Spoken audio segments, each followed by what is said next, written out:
Bienvenidos y bienvenidas a Espacio Mindfulness, al episodio número 20 de esta temporada. Mi nombre es Tony Ram y nos preparamos para sumergirnos en lo profundo del ser.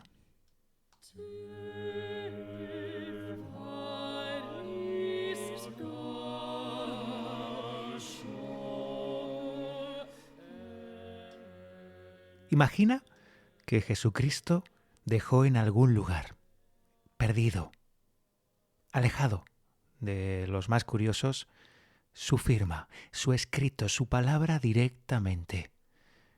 En la Iglesia, en los evangelios canónicos, sabemos que todos son historias, relatos sobre la vida de Jesús. Todos ellos son un relato. Pero hay un lugar, hay un sitio, hay un texto que quizá tenga las palabras originales de Jesucristo.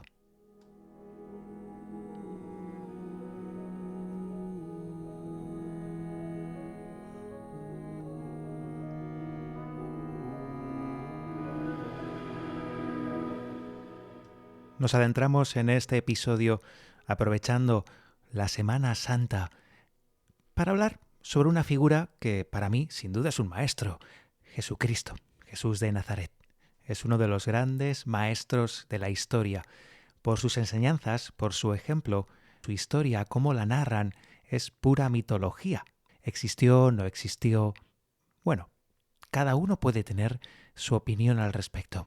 Como sabemos, la Iglesia en los Evangelios cuenta la historia de Jesucristo, pero no hay unos hechos, unas frases que hayan sido dictadas por él de alguna manera. Pero sí que hay un texto donde no se utiliza una historia contada sobre los hechos de Jesús y sus frases, sino las frases directamente de él, en primera persona, como si hubiera un escriba a su lado y tomara nota sobre lo que decía Jesús en esos momentos. Estoy convencido de que queréis saber un poquito más sobre el texto al que me refiero, un texto que evidentemente no es canónico, es apócrifo, un texto que durante siglos estuvo perdido, había una pequeña referencia sobre él y que no hace mucho salió a la luz. Pero antes de desvelar el texto en concreto, porque lo podréis leer tranquilamente después en vuestras casas, vamos a explicar cómo y dónde y con qué otros textos se encontró. Si me lo permitís, el programa de esta semana de Espacio Mindfulness lo vamos a dedicar casi en monográfico a este tema, al Evangelio secreto de Jesucristo. Por supuesto tendremos un cuento de sabiduría, que ya lo tengo preparado, y una meditación sobre este Evangelio. Este Evangelio, lo llamo Evangelio, ahora veremos que hay expertos que lo llaman de otra manera, pero este Evangelio se encontró en los famosísimos manuscritos de Nag Hammadi. Estos manuscritos, los manuscritos de Nag Hammadi, son una colección de textos gnósticos antiguos descubiertos cerca de la ciudad que le da nombre a los textos, Nag Hammadi, en Egipto, en 1945. Este descubrimiento es considerado uno de los hallazgos más importantes para el estudio del cristianismo primitivo. La colección consta de 13 libros de papiro, también conocidos como códices, que contenían más de 50 textos en total. Fijaros, el descubrimiento se hizo en 1945, pero para estudiar todos estos textos tuvieron que pasar décadas. El resultado de los mismos no hace mucho que lo sabemos. De hecho, tampoco se habla demasiado sobre ellos en los estamentos oficiales del cristianismo. Sin embargo, otros estudiosos los tienen muy en cuenta. Estos textos, escritos principalmente en copto, que era la forma escrita del egipcio en los primeros siglos de la era común, incluyen una variedad de géneros literarios como evangelios, actas, cartas, tratados teológicos y filosóficos. Entre ellos se encuentran los textos de los que vamos a hablar a continuación, sobre todo de uno de ellos, así como otros textos que presentan mitologías y cosmogonías del alma y el espíritu desde una perspectiva gnóstica. Y el gnosticismo, que subyace a muchos de estos textos en su conjunto, ¿qué era? ¿Qué era la gnosis, el gnosticismo. Se habla mucho de él en la mística. Al final, esta corriente de misticismo reunía una corriente que, de alguna manera, Jesucristo se dice en algunos casos que estaba vinculado con esta corriente espiritual. El secreto de esta corriente era sólo accesible para unos pocos elegidos, como solían ser los rituales iniciáticos en la antigüedad. En la antigüedad no estaba todo subido a Internet. Allí, para acceder a estos rituales iniciáticos, en Grecia, en Egipto, en la zona de Oriente, había que pasar por una serie de pruebas.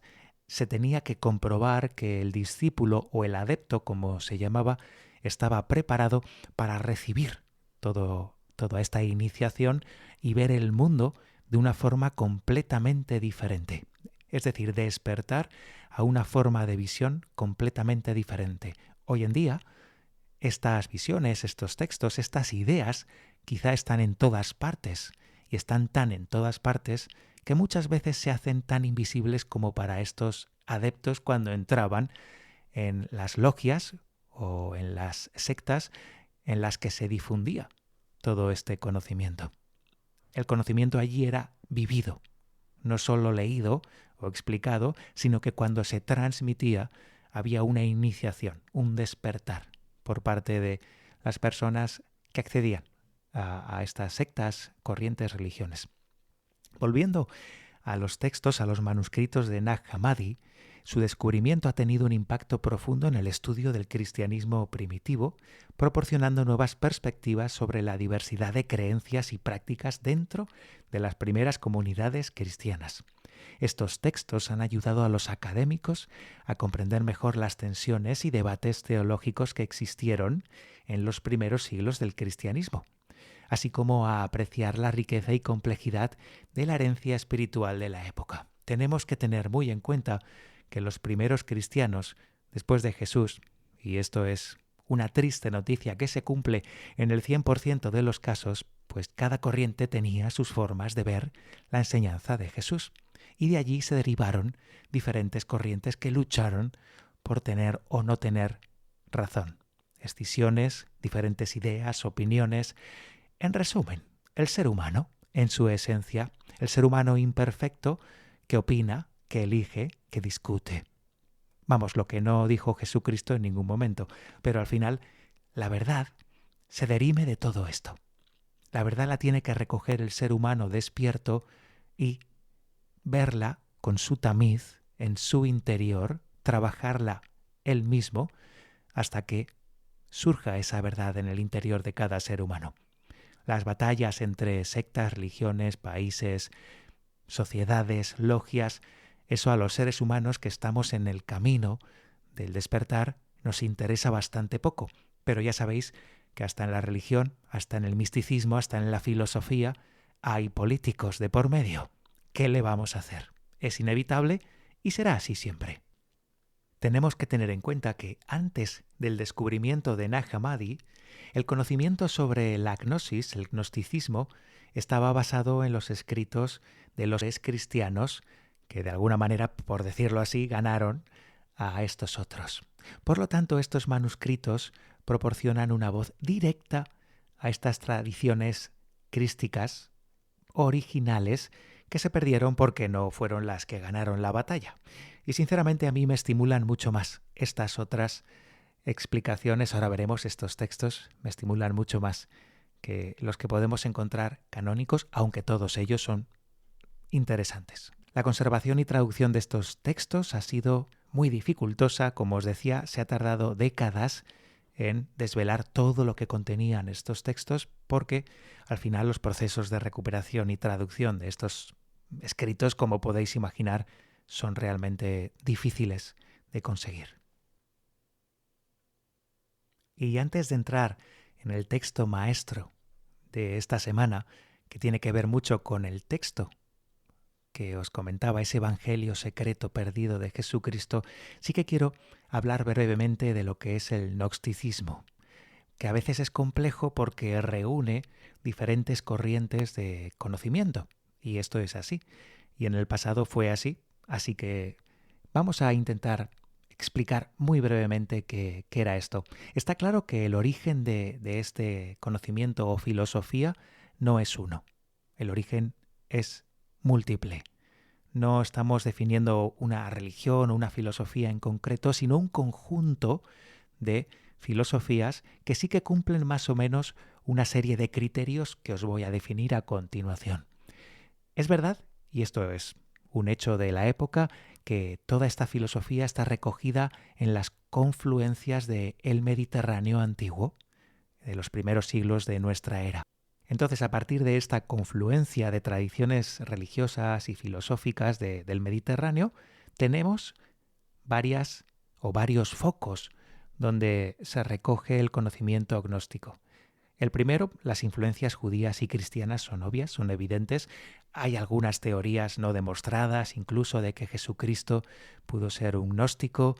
Está claro que Jesucristo sí que influyó, sin duda, en los gnósticos. También ideas judías, algunas de las ideas gnósticas pueden rastrearse incluso hasta ciertas interpretaciones del esoterismo judío. Por lo tanto, tenemos aquí una clara base de influencia. También tenemos la filosofía helenística.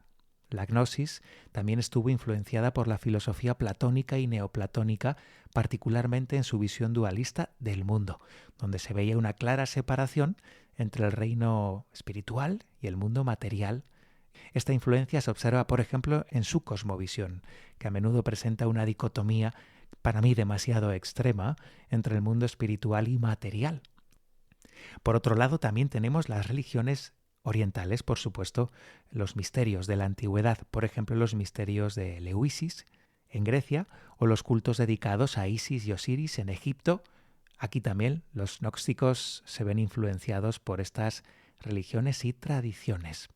Después también, en el contexto sociopolítico y cultural de la misma época, floreció un momento de gran intercambio cultural y religioso en el Mediterráneo, como he dicho, y esto hizo que toda la cultura al final se viera influenciada por estos místicos y al mismo tiempo estos místicos se vieran influenciados en nuevas ideas y rituales por la cultura que emanaba del Mediterráneo antiguo. Al final, la gnosis, el gnosticismo, no es una religión monolítica, sino un término que engloba una amplia gama de creencias y prácticas que varían según diferentes grupos gnósticos. En la actualidad hay grupos, hay sectas que reciben este nombre, se autodenominan gnósticas y tenemos que decir que no es así. No ha llegado ninguna secta original, ningún conocimiento original de los antiguos gnósticos. Es más, si hay algún grupo o secta que se denomine como gnóstica o originalmente gnóstica, que tengamos las alarmas bien cubiertas por si acaso. Y después de esta introducción, nos sumergimos en el texto maestro de hoy, en ese evangelio secreto de Jesucristo que estuvo perdido durante siglos y que se encontró para por fin recuperarse por completo no hace mucho, hace unas décadas.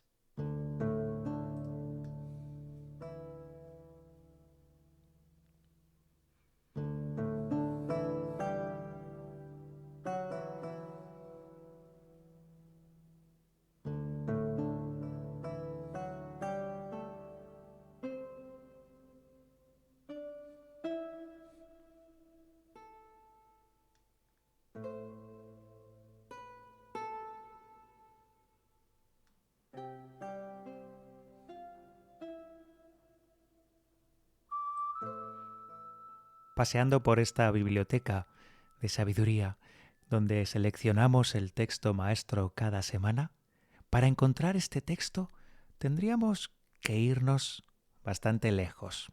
En las profundidades de esta biblioteca, cerca del siglo I, II, después de Cristo, encontraríamos probablemente uno de los primeros escritos que hablan sobre Jesucristo. Y además que encontramos, y tiene esta peculiaridad en referencia a los demás, que encontramos sus frases en primera persona escritas, como Jesucristo dijo, Jesús dijo. Ese es el Evangelio de Santo Tomás, o conocido como Evangelio de Santo Tomás, es uno de los textos gnósticos que en este caso se descubrieron entre los manuscritos de Nag Hammadi, en Egipto, como ya he dicho, en 1945.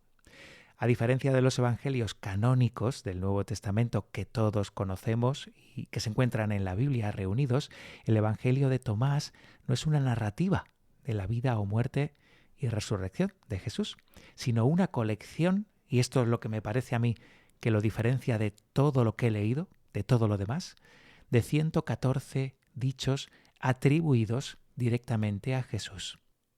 La naturaleza de estos dichos varía ampliamente. Incluyen parábolas, enigmas o enseñanzas espirituales que ahora leeremos, una parte, no todos. Algunos de estos dichos son similares a los que se encuentran en los evangelios canónicos, mientras que otros son únicos, la mayoría, y reflejan una creencia, en este caso, o recogimiento del aprendizaje gnóstico, las cuales estos aprendizajes enfatizan en el conocimiento espiritual interno, que eso es lo que significa gnosis, interno o espíritu, como el camino hacia la salvación interior. El Evangelio de Tomás se considera parte de la literatura gnóstica debido a su enfoque en el conocimiento esotérico, a su interpretación única de las enseñanzas de Jesús, ya que es el único, como digo, que las muestra directamente, como si un escriba se hubiera puesto al lado de Jesús y hubiera tomado nota de cada verso de los que encontramos en este texto, esos 114 dichos. Por otro lado, la autoría del texto, que esto ya es más complicado y tampoco me parece tan importante, pero vamos a hablar de ello, se atribuye a Tomás el Dídimo, que se interpreta como Tomás el Gemelo. Sin embargo, como sucede con muchos textos antiguos, pues la mayoría, es difícil verificar la autenticidad de esta atribución. La importancia del Evangelio radica en su perspectiva única sobre las palabras y enseñanzas directas de Jesús, ofreciendo una visión alternativa a los relatos del Nuevo Testamento y contribuyendo a una comprensión, a una mejor comprensión y directa de la diversidad de creencias y prácticas dentro del denominado cristianismo primitivo. Aunque el Evangelio de Tomás no fue incluido en el canon del Nuevo Testamento, no lo ha sido todavía, ha capturado el interés de mucha gente, de historiadores, de buscadores, proporcionando una visión valiosa de las corrientes espirituales y teológicas que existían en los primeros siglos del cristianismo. A mí me parece un texto mágico, un texto que reúne esencia de Jesús. Un Jesús que fue un maestro. Podemos dudar de quién escribió o no este texto. Que fuera Tomás el Dídimo o no, sinceramente me da igual. Probablemente fue una recopilación de más de un autor, como tantos otros textos antiguos. Después también, en este texto, tenemos el interesante conversar directo de Jesucristo. Lo encontramos ahí. Y me parece que el texto tiene mucho valor. Os invito a que más tarde podáis leer este texto entero. He hecho una selección de los primeros versos o dichos de Jesucristo para que veamos la potencia que tiene este texto. Con vuestro permiso, además, los voy a comentar y si lo podéis leer, está en internet por suerte, lo podéis leer entero, dedicadle unos minutos.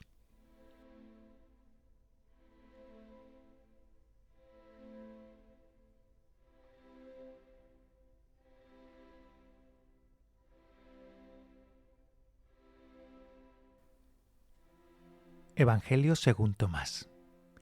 Estas son las palabras secretas que pronunció Jesús el viviente y que Dídimo Judas Tomás consignó por escrito. Y dijo: quien encuentre el sentido de estas palabras no encontrará la muerte. Y dijo Jesús: el que busca no debe dejar de buscar hasta que encuentre. Y cuando encuentre se estremecerá, y tras su estremecimiento se llenará de admiración y reinará sobre el universo.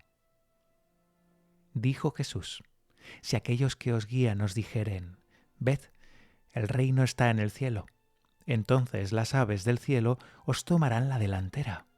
Y si os dicen, está en el mar, entonces los peces os tomarán la delantera. Mas el reino está dentro de vosotros y fuera de vosotros. Cuando lleguéis a conoceros a vosotros mismos, entonces seréis conocidos y caeréis en la cuenta de que sois hijos del Padre viviente.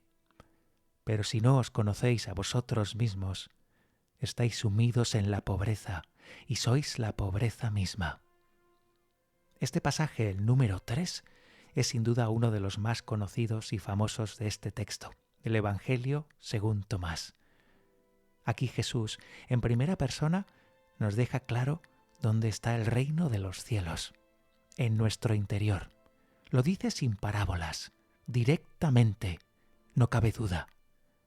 Pero si no os conocéis a vosotros mismos, estaréis sumidos en la pobreza. Lo dice claramente. Vamos con el verso 4. Dijo Jesús: ¿no vacilará un anciano a su edad en preguntar a un niño de 7 días por el lugar de la vida, y vivirá? Pues muchos primeros vendrán a ser últimos y terminarán siendo uno solo. Este texto, que aparentemente parece una parábola más compleja, nos da a entender que si un anciano, un viejo, curtido, comido por el tiempo, le pregunta a un joven de 7 días por el lugar de la vida, pues no tendrá ninguna duda en qué respuesta recibirá. Este momento, el presente. Cuando un anciano pregunta a un joven y descubre que se vive en este momento, vivirá. Vamos con el verso 5. Y dijo Jesús: reconoce lo que tienes ante tu vista y se te manifestará lo que es oculto, pues nada hay escondido que no llegue a ser manifiesto. Volviendo aquí a la dualidad, encontramos un Jesús que nos habla de esos ambos mundos, el mundo invisible y el mundo de lo visible, dos mundos que se complementan. De hecho, podemos irnos a la filosofía de Jung y entender que ambos mundos son complementarios por un lado, y por el otro, el mundo visible es una emanación, una manifestación del mundo invisible, de ese mundo que no se ve, pero que realmente es la mayoría del mundo, porque nuestros sentidos físicos, que al final es lo primero que nos da por pensar que nuestros sentidos físicos dominan la completitud del mundo, tienen una capacidad muy limitada de visión. La visión real es aquella que ve lo invisible. Aquí Jesús nos deja claro que se manifestará eso que no se ve y eso que está oculto cuando llegue el momento. Y vamos con el verso o dicho número 6. Le preguntaron sus discípulos diciéndole: ¿quieres que ayunemos? ¿Y de qué forma hemos de orar y de dar limosna? ¿Y qué hemos de observar respecto a la comida? Jesús dijo: no mintáis, ni hagáis lo que aborrecéis, pues ante el cielo todo está patente, ya que nada hay oculto que no termine por quedar manifiesto y nada escondido, que pueda mantenerse sin ser revelado. En este caso, Jesucristo directamente pasa de sus discípulos o apóstoles y les dice lo que es realmente importante, que sí que está muy bien, que nos cuidemos, que cuidemos nuestro cuerpo, que ayunemos y que podamos hacer buenas acciones. Pero sobre todo, les dice que no mientan, que no aborrezcan lo que hagan, que encuentren su camino. Porque al fin y al cabo, debajo del cielo todo se ve y todo lo oculto acaba por salir al exterior. En el dicho verso 7, Jesús dice: dichoso el león que al ser ingerido por un hombre se hace hombre.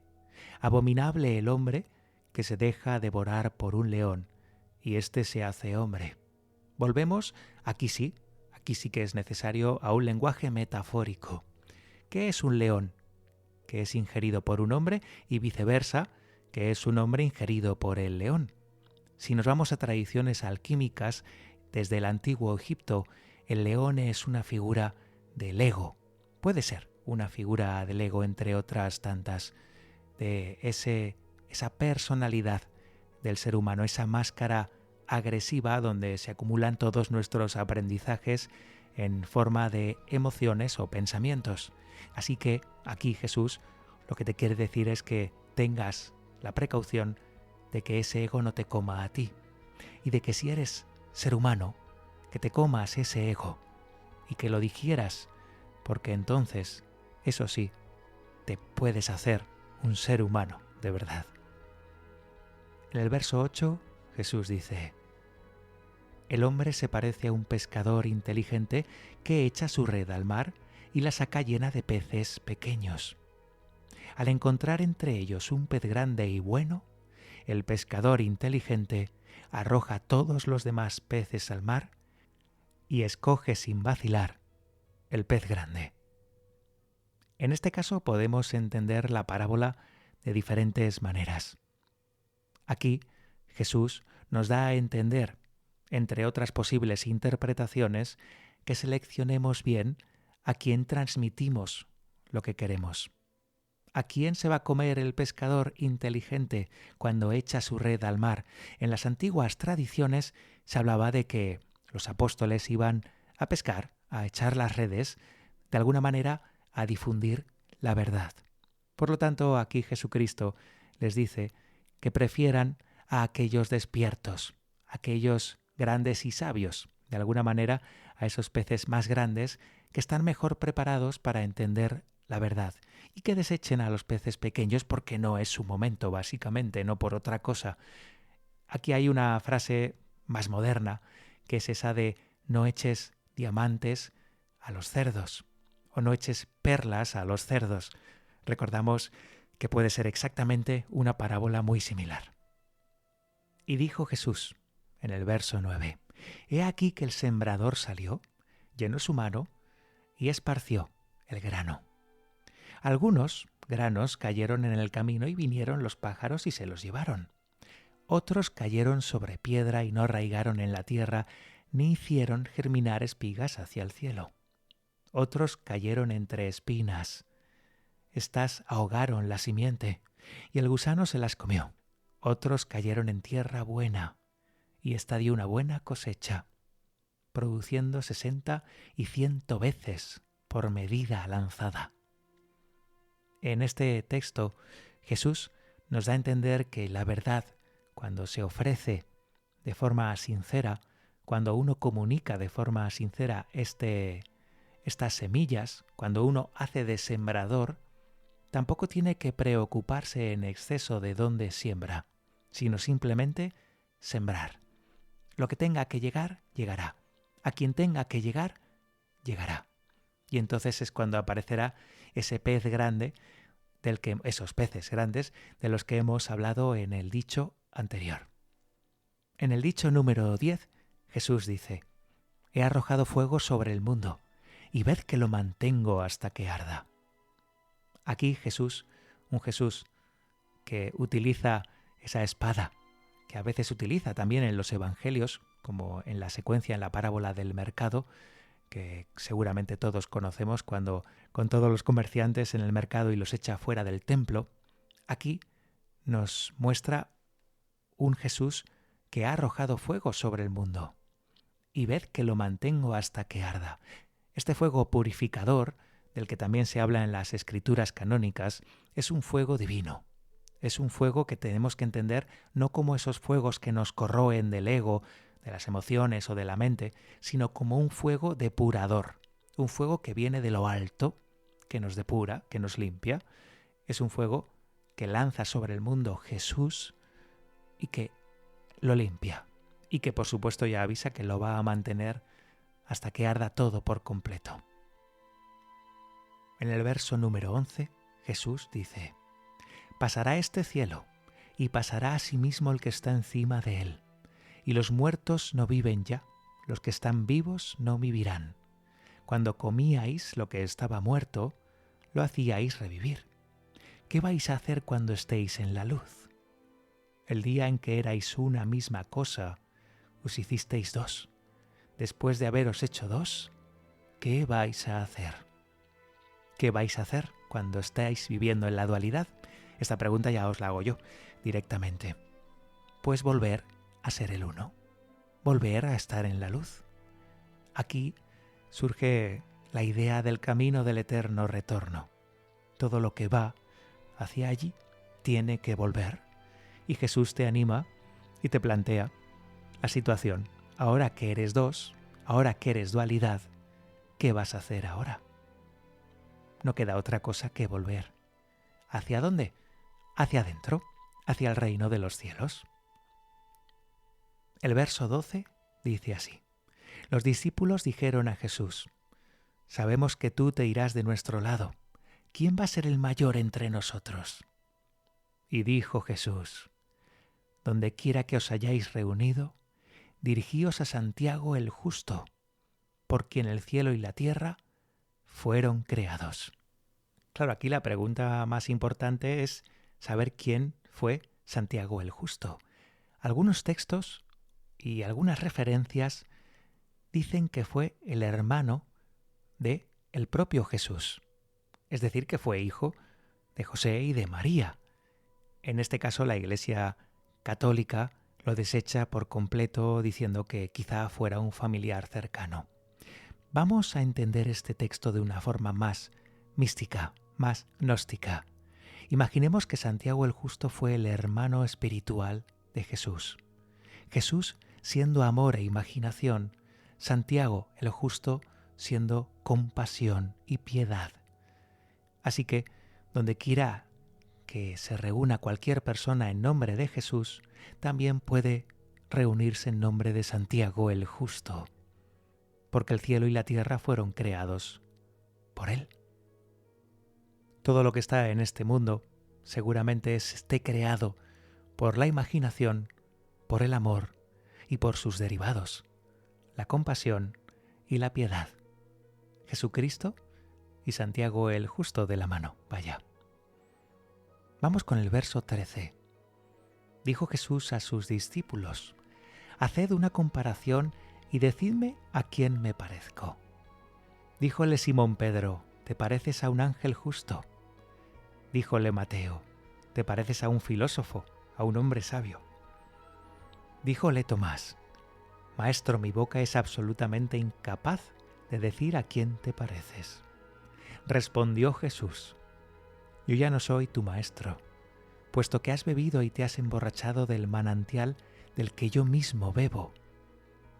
Luego le tomó consigo, se retiró y le dijo 3 palabras. Cuando Tomás se volvió al lado de sus compañeros, le preguntaron estos: ¿Qué es lo que te ha dicho Jesús? Y Tomás respondió: Si yo os revelara una sola palabra de las que me ha dicho, cogeríais piedras y las arrojaríais sobre mí. Entonces saldría fuego de ellas y os abrasaría. Este texto es realmente bello. Jesús propone a sus discípulos una pregunta: ¿quién soy yo? ¿A quién me parezco yo? Y van diciendo: a un ángel, a un filósofo. Y llega Tomás y le dice que es incapaz de decir a quién se parece. Y aquí Jesús le revela que ha entendido todo. E incluso le dice que ya no es su maestro, puesto que ha bebido del mismo manantial del que bebe él. Lo que le dijo Jesús a Tomás probablemente, quiero pensar que en aquella época sería una gran herejía. Probablemente Jesús le reveló a Tomás que tanto él como Tomás son Dios, son parte de Dios. De hecho, Jesús fue crucificado básicamente por esta herejía mayor, según su época. Jesús se identificaba con el mismo Padre, como hijo de él, y reveló a Tomás que él también tenía ese derecho. Los demás todavía no estaban preparados para escuchar la verdad de que uno mismo es Dios, de que uno mismo es yo soy, de que uno mismo resuena con todo el universo, al unísono, siempre y cuando esté conectado a su consciencia y no a su ego. Y vamos con el último dicho o verso que leeremos en este episodio de Espacio Mindfulness, el verso 14. Si ayunáis, os engendraréis pecados, y si hacéis oración, se os condenará. Y si dais limosnas, haréis mal a vuestros espíritus. Cuando vayáis a un país cualquiera y caminéis por las regiones, si se os recibe, comed lo que os presenten, y curad a los enfermos entre ellos. Pues lo que entra en vuestra boca no os manchará, mas lo que sale de vuestra boca, eso sí que os manchará. Este último texto me parece maravilloso porque da en una clave básica de cómo es el verdadero comportamiento del ser humano, auténtico, iluminado o despierto y verdadero. Es decir, no es importante realmente que estemos preocupados por cuidarnos, como hemos dicho hace unos versos, porque realmente se nos va a condenar igual. Estemos donde estemos, hagamos lo que hagamos, siempre habrá seres humanos que nos condenen. Lo importante no es lo que entra en nuestra boca, sino lo que sale de ella. Eso es lo importante. Eso es lo que cuenta. Por lo tanto, aunque te den mala comida, entiéndase aquí la parábola, aunque te den malas palabras, aunque te den malos momentos, tú ofrece lo que tienes en tu interior. Porque al fin y al cabo, en una parábola un poquito más actual, ofrecemos lo que somos, damos lo que tenemos, demostramos quiénes somos en estos actos. Lo que te den, acéptalo, ya sea una comida, una mala palabra o un mal gesto, según, ojo, tu interpretación. Pero lo que sale de ti sí que depende de ti. Tu reacción, cómo te comportas, lo que tú ofreces de ti. Recuerda esto siempre. Lo del ojo por ojo, diente por diente es demasiado antiguo. Lo dejamos para personas que están en una esfera de conciencia bastante menor. Lo que tienes que tener en cuenta aquí es que tú eres lo que ofreces. Te defines por lo que demuestras al mundo. No por lo contrario, nunca lo olvides.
Y después de descender a las profundidades de la sabiduría del cristianismo primitivo, me permito seleccionar un cuento de sabiduría que es un poquito más actual. Vaya, aunque sí que está acotado en la tradición cristiana, por eso de que esta es la semana de Pascua he querido que todo tenga un poquito también esa magia, esa energía.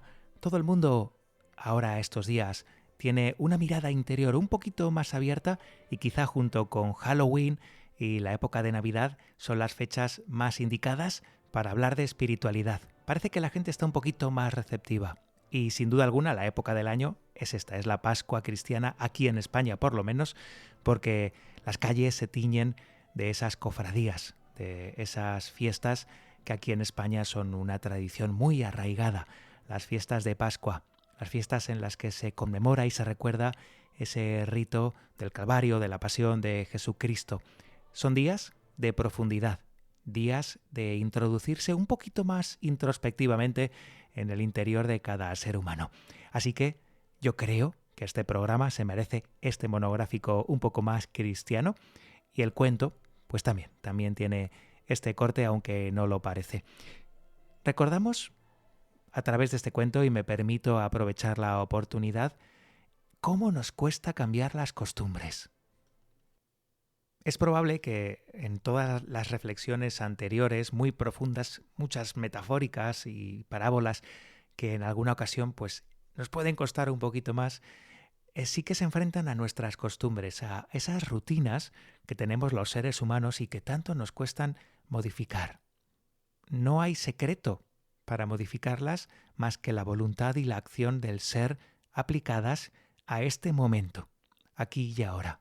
Pero fijaros, en el cuento se cuenta cómo uno puede caer absurdamente en estas costumbres porque sí, por tradición, porque como otros lo hacen, pues al final surgen estas. Y sin darnos cuenta, programamos nuestra mente y caemos en ellas. Os aseguro, de esto no tenemos que tener nadie ninguna duda, de que por un lado hemos tenido que desprogramarnos de muchas de estas costumbres, sobre todo familiares, y por otro estamos todavía en ello, estamos todavía desprogramándonos de estas costumbres. Vamos a escuchar este cuento que es muy divertido y vemos qué fácil es caer en estas malas costumbres.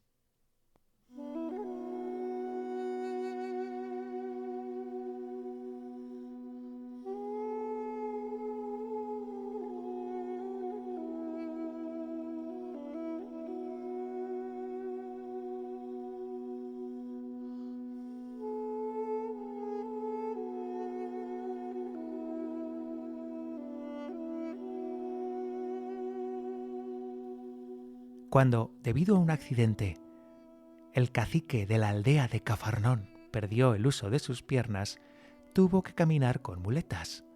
Poco a poco fue aprendiendo a moverse con rapidez, llegando incluso a bailar y a realizar pequeñas piruetas para regocijo de sus vecinos.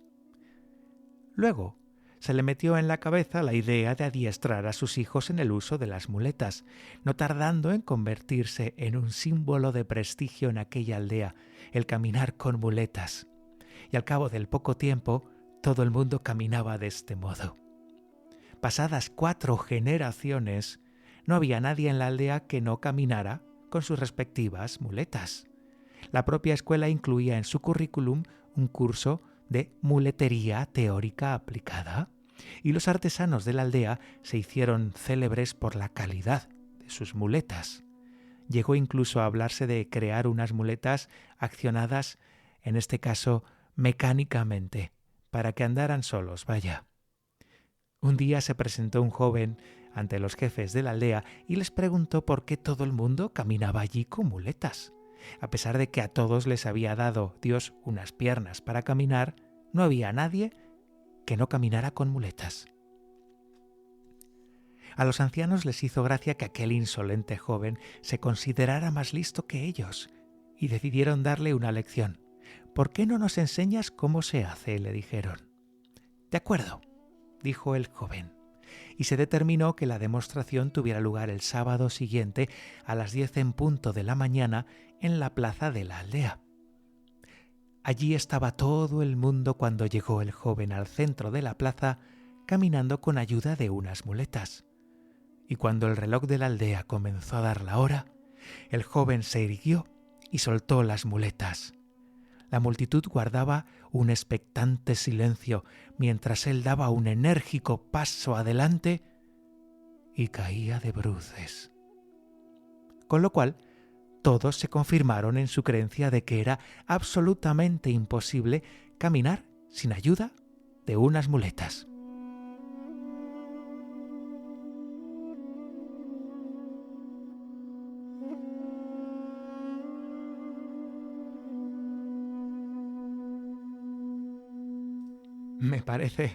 Me parece que el joven tuvo una mala hora y un mal momento para tropezarse. Y a veces pasa. En ocasiones queremos demostrar que una costumbre no es lo que toca y queremos demostrar algo. Este cuento tiene diferentes visiones. Vamos a quedarnos con la visión del joven que quiere demostrarle a una aldea totalmente errada en su forma de hacer, con la absurdez de las muletas, pero el joven insiste, el joven quiere enseñar a esta aldea que se equivocan. Cuando llega el momento, es el joven el que paga la triste mala pata, nunca mejor dicho, la triste mala pata de tropezarse en el momento más inoportuno. Quizá el hecho absurdo de que una aldea camine toda ella con muletas nos absorba toda nuestra atención. Vamos a darle un giro a la historia. Vamos a ver por qué el joven, en su orgullo, en su ego, quiso demostrar a esa aldea que no estaban en lo correcto, que se caminaba con los pies, que no hacía falta, después de 4 generaciones, que no les hacía falta quitarse las muletas. Pero fijaros, ya otros sabios, ya dijeron que es más difícil eliminar un prejuicio que una roca de en medio del camino. Y es totalmente cierto. Eliminar un prejuicio de alguien, eliminar un juicio, eliminar algo de la mente, es absolutamente imposible si esa misma persona no lo ve. Así que el joven, en su osadía, pagó cara, y supongo que con las risas y la vergüenza se iría hacia otro lado y no volvería a esa aldea. Así que tengamos cuidado con las costumbres, las nuestras y las de los demás, porque realmente te merece el esfuerzo, el descubrir los errores, según tú, de otros. ¿Te merece el esfuerzo eliminar las costumbres que quizá tengan durante generaciones otras personas? Yo tengo clara mi respuesta.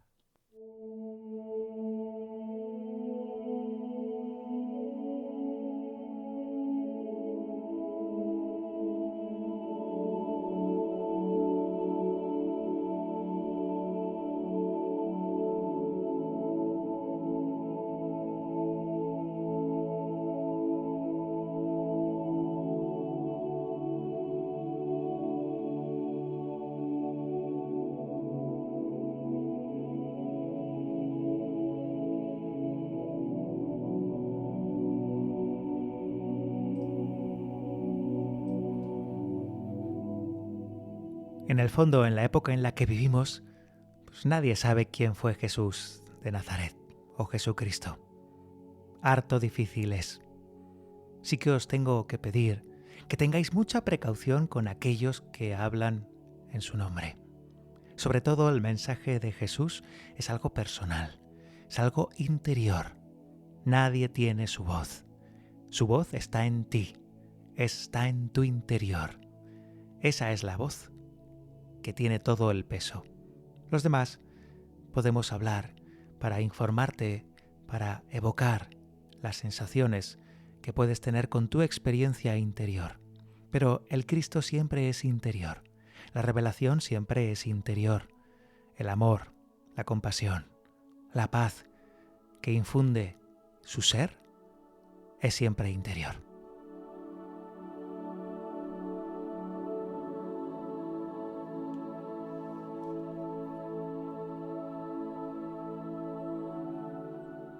También me pregunto en muchas ocasiones cómo sería encontrarme con Él, estar delante de su presencia o de la presencia de cualquier avatar, de cualquier gran maestro, ya sea Jesús, Buda, Mahoma, Zoroastro, Maní o tantos otros grandes maestros que quedaron para la historia. Seguramente su magnetismo, estar al lado de estas personas en silencio, sería suficiente para transformar a las personas que estaban a su lado. Por supuesto, a aquellas personas que estaban abiertas a esa transformación, a esa vibración. No todos, no la mayoría, están preparados. Y sobre todo en los tiempos que vivimos, donde la mayoría está lejos, muy lejos de tener la razón y la verdad. Vivimos en un mundo bastante involucrado en el despropósito más absoluto, vaya. Con las meditaciones, o meditando, aprendemos a ir hacia adentro, hacia otra clase de mundo. Aprendemos del mundo de las proyecciones que vemos fuera, aprendemos de otros, pero porque nos vemos reflejados en esos otros. Al final, el aprendizaje verdadero está en el interior de cada ser humano. Aquí y ahora, en ti. No en otro lado, en otra parte de este mundo ínfimo, enano, diminuto, tan pequeño. ¿Dónde vas a ir? Tienes que estar contigo. Nunca vas a irte de ti. Así que está bien viajar, pero que no sea eso lo importante en tu vida, porque a veces nos podemos perder de tanto mirar hacia afuera, de tanto querer buscar la respuesta afuera. En la meditación de esta semana de Espacio Mindfulness vamos a ir hacia adentro. Vamos a buscarle a Él. Vamos a permitir que nos dé Él una respuesta, sin ego, sin esperar nada a cambio.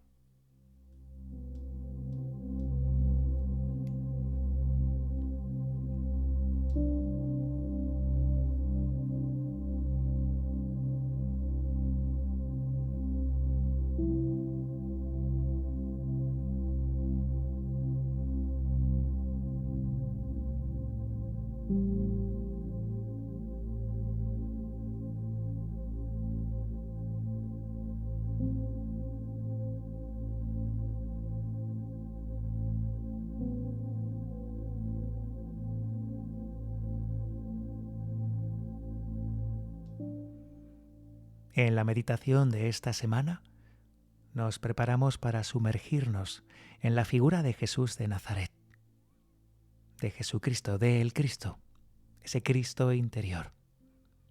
Así que nos recogemos, erguimos la columna y en silencio cerramos los ojos para iniciar esta introspección, esta reflexión que nos llevará a lo más profundo del ser.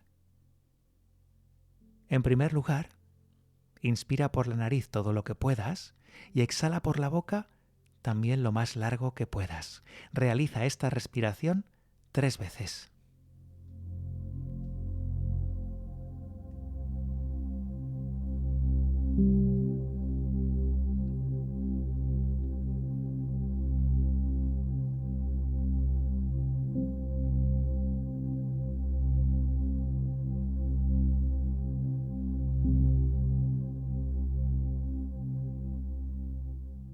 Después de estas 3 respiraciones, cierra tu boca y respira solo por la nariz. Mientras vas recogiéndote cada vez más en tu silencio y dejándote llevar por esta voz y esta música.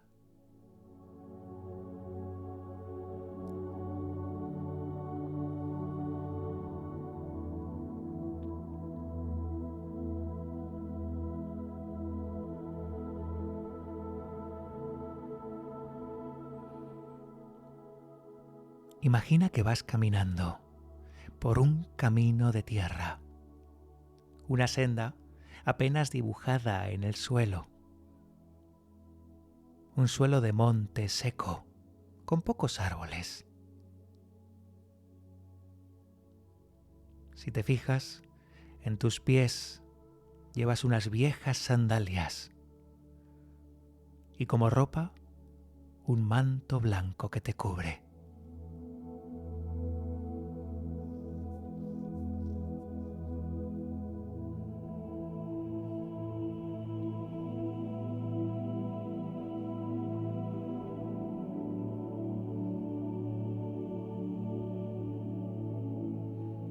A lo lejos observas una aldea, una vieja y antigua aldea del siglo I después de Cristo, una de las que había tantas al este del mar Mediterráneo.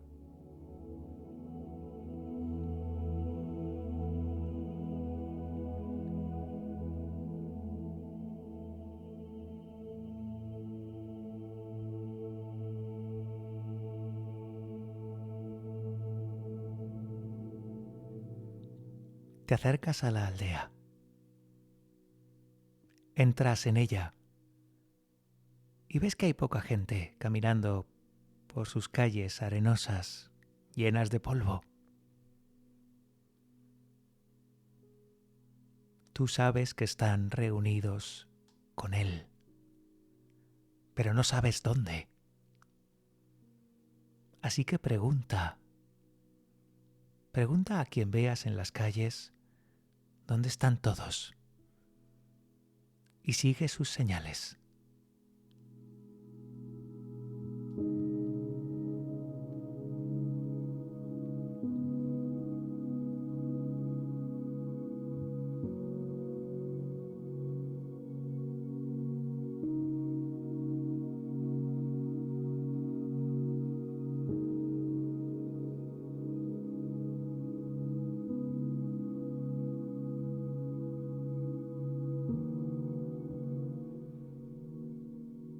Las indicaciones te llevan a una pequeña cueva,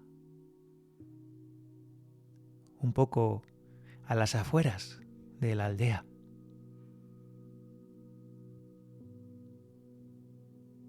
Cuando cuente 3 te introducirás en esa cueva. 1, 2 y 3. Cuando entras apenas ves. Puedes percibir a las personas, las antorchas iluminadas, y te sientas en un espacio al lado de otra gente. Todos están en silencio y tú observas.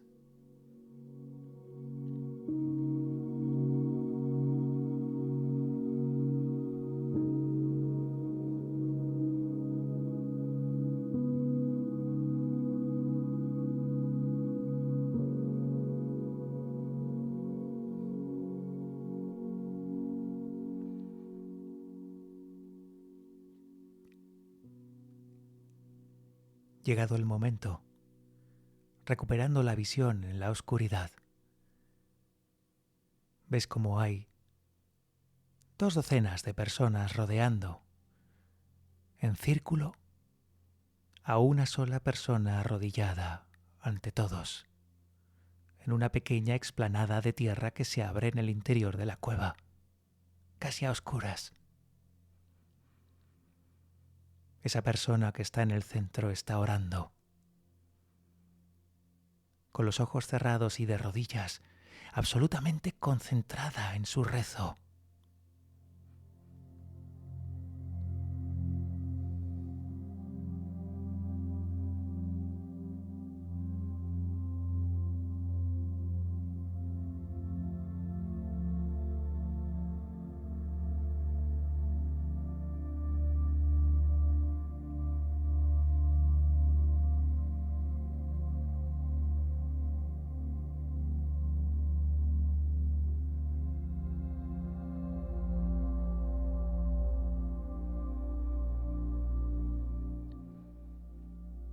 Conforme pasa el tiempo en el interior de la cueva, aprecias con claridad que la cueva no está iluminada por las malas y pequeñas antorchas que rodean esa misma cueva. Es la luz que emana de la persona que está en el centro del círculo, la que os ilumina a todos.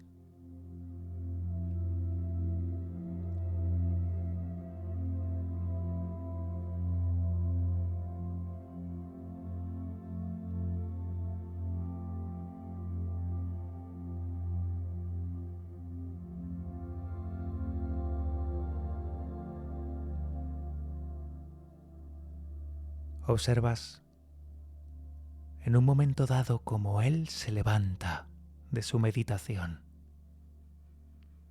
te mira directamente a los ojos y se acerca a ti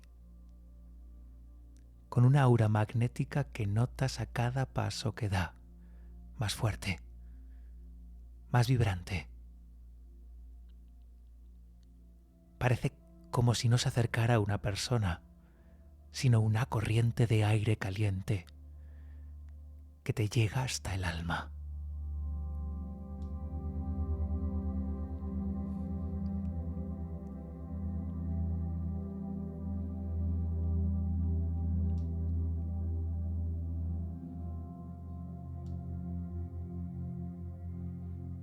Cuando llega enfrente de ti, puedes observar a través de sus ojos infinitos, como si fueran dos soles abiertos a todas las respuestas que necesitas. Observas a través de ellos, sus ojos y más allá, su esencia. Una esencia que llega a la fuente de la que bebéis ambos. Cuando cuente 3, te sumergirás con valentía en esos ojos y vivirás una experiencia sin palabras, que es la respuesta que esperas de él. Prepárate para el salto. 1, 2 y 3. Encuentra las respuestas.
La visión que se te ha revelado es solo tuya, de nadie más.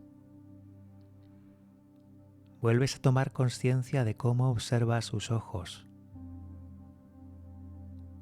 Unos ojos que no se te van a olvidar nunca.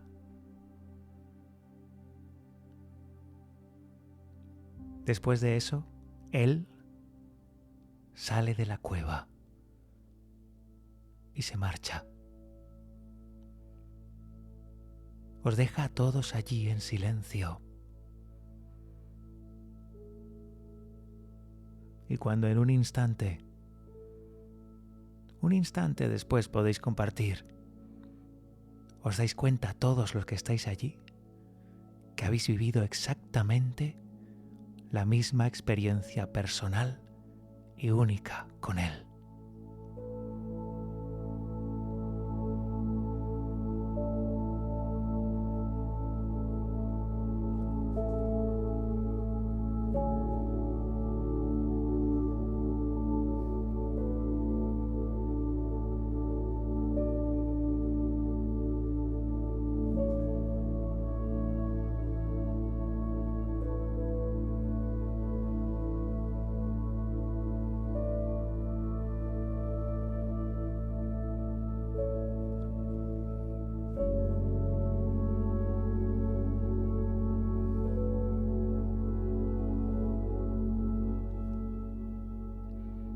Después de unos segundos, resituando la situación, las personas van saliendo de esa cueva.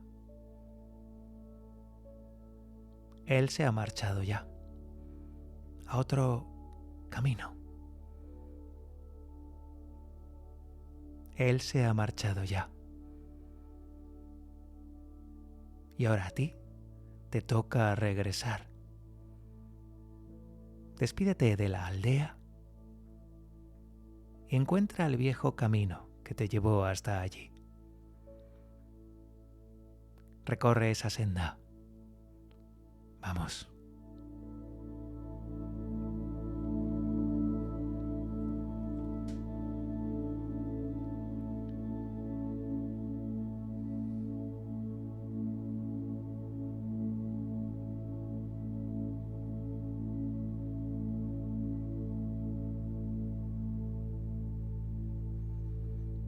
Cuando cuente 3, regresarás de ese lugar imaginal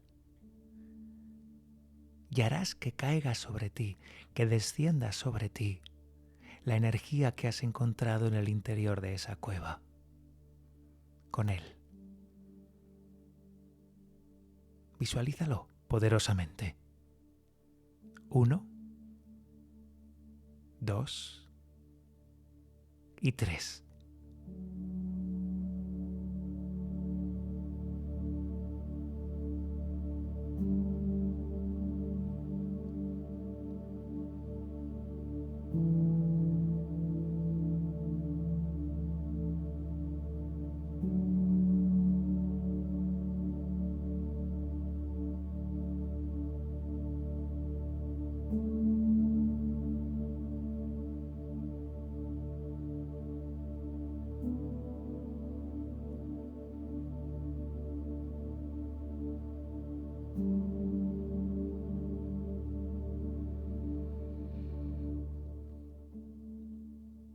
Quien tenga oídos para oír, que oiga.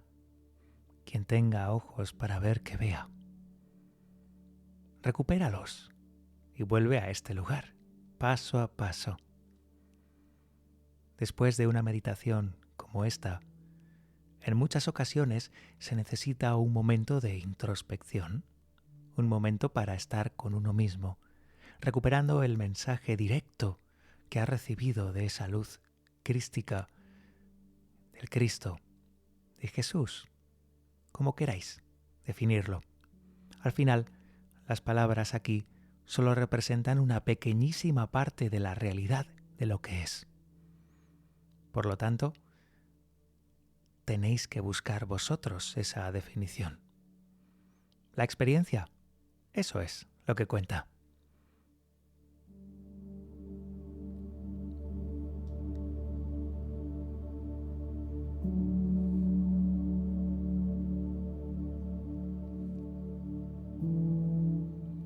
Recordad que la figura de un avatar, de un ser encarnado de este nivel, ya sea Jesús o Buda, quedan para siempre en la eternidad, en el universo, allí donde han estado.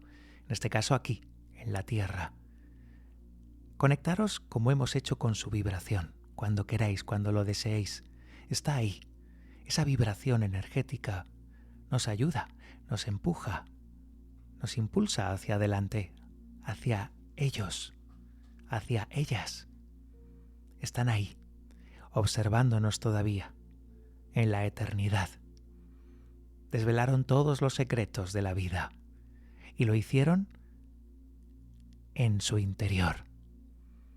Así que te invito a que utilices todos estos medios, los libros, los cursos, a nosotros, a los maestros, instructores, profesores, para escuchar, para aprender, pero donde de verdad se dirime paso a paso tu vida es en tu interior.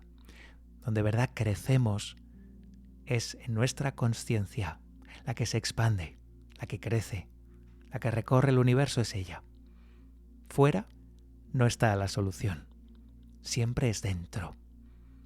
Y esa es una de las lecciones que nos enseña Jesús. Dentro, en esa vibración tan elevada que es el amor, que es la imaginación, la compasión. En ello resuena ese yo soy, el que yo soy, con mayúsculas. Ahí estamos todos, resonando a cada momento lo que somos. Un abrazo y hasta la próxima.